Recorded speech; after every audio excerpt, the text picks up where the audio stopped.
Je m'appelle Gaëlle Biou, je suis infirmière puéricultrice et membre de l'association Pompiers Solidaires. L'objectif de la mission d'évaluation, c'était d'évaluer justement le besoin des femmes, parce que les réfugiés sont essentiellement des femmes et des enfants et des personnes plus âgées, puisque les hommes sont obligés de rester en Ukraine. Sur le grand centre commercial qui a été réouvert et aménagé en centre d'hébergement, il manque une base d'hygiène. Et l'idée du centre, là, c'est d'héberger le plus de personnes possible, mais du coup, le plus de personnes possible, ça fait vraiment une grande promiscuité. Ce sont des femmes qui ont voyagé avec leurs petits et avec souvent la génération au-dessus, elles emmènent leur maman, leur papa, dans une grande précarité. Ça fait 3-4 jours pour certains qui ne se sont pas lavés, qui ne se sont pas changés de vêtements. Quotidiennement, il y a un gros flux d'arrivée, il y a un gros flux de départ, mais il y a en permanence 4 à 5 000 personnes dans ce centre commercial avec juste les 5 toilettes du centre commercial.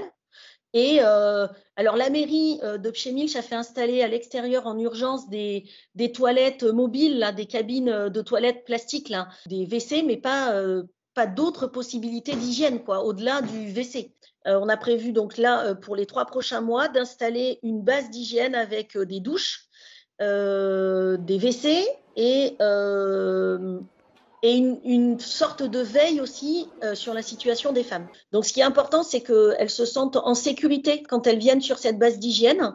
Donc, vraiment déjà entre femmes d'un côté et puis les hommes de l'autre côté. Qu'elles puissent aussi venir avec leurs petits.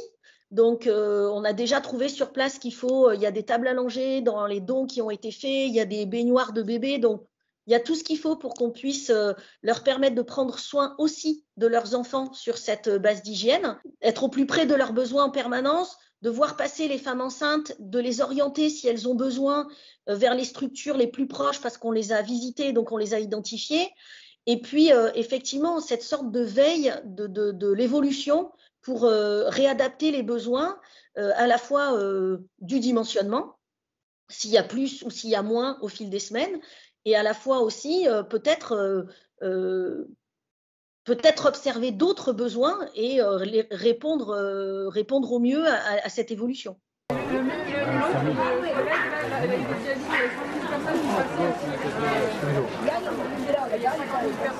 Il y a toujours ce sentiment qu'on arrive dans une situation qui est catastrophique et on trouve des gens qui sont calmes. Il y a beaucoup de femmes, beaucoup d'enfants. Le centre commercial, il est bondé et on n'entend pas un enfant pleurer. Donc vraiment, on sent que tout le monde est un peu dans la sidération, quoi, un peu sous le choc de la situation. Et puis on sent que ces femmes, elles portent sur leurs épaules là, toute la famille. Pour travailler en pédiatrie, je connais les réactions des enfants dans des situations compliquées. Dans la maladie notamment, les enfants, ils sont parfaitement capables de mettre des stratégies en place pour épargner leurs parents. On voit beaucoup d'enfants qui dorment aussi sur les lits de camp, ils sont fatigués, mais voilà, ils ont à manger, ils ont des jouets, parce qu'il y a eu des dons de jouets, donc il y a des distributions de jouets. Alors là, on voit tout de suite les sourires qui s'affichent sur les visages. Mais voilà, on sent vraiment que en dehors de ces plaisirs-là qui tout de suite entraînent une réaction d'enfant, de sourire, etc., on sent qu'à côté, ils sont vraiment dans la préservation de leur maman et voilà, et on les entend pas.